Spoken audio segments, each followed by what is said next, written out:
Mumbai Indians அணிக்கு எதிரான போட்டியில் ராயல் சேலஞ்சர்ஸ் பெங்களூர் அணி 12 ரன்கள் வித்தியாசத்தில் வெற்றி பெற்றாலும் இந்த போட்டியில் ஒரு கட்டத்தில் ஹர்திக் பாண்டியா ஆடிய ஆட்டத்தால் பெங்களூர் அணி ரசிகர்கள் கண்ணீர் விடாத குறையாக கதி கலங்கிப் போயிருந்தனர்.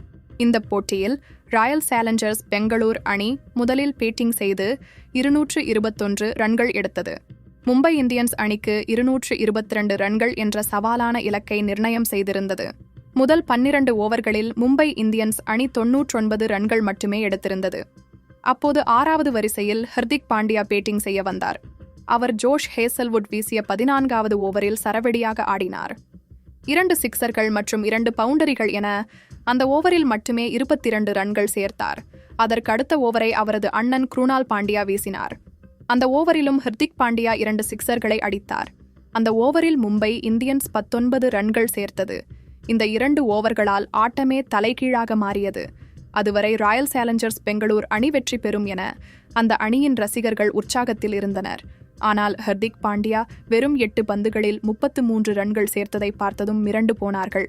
அதனால் இந்த போட்டியில் பெங்களூர் அணி தோல்வியடையுமோ என்ற பதற்றம் ஆர்சிபி ரசிகர்கள் மத்தியில் எழுந்தது.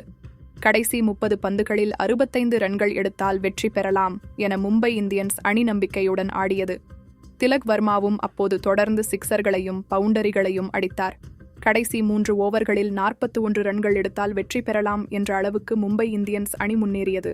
ஆனால் அப்போது திலக் வர்மா 29 பந்துகளில் 56 ரன்கள் எடுத்த நிலையில் ஆட்டமிழந்தார். அதற்கடுத்து 19வது ஓவரின் முதல் பந்தில் ஹர்திக் பாண்டியா 15 பந்துகளில் 42 ரன்கள் எடுத்த நிலையில் ஆட்டமிழந்தார். அங்கிருந்து போட்டி மீண்டும் ராயல் சேலஞ்சர்ஸ் பெங்களூர் வசம் சென்றது. ஹர்திக் பாண்டியா பேட்டிங் செய்தவரை ஆர்சிபி ரசிகர்கள் கலக்கத்திலேயே இருந்தனர்.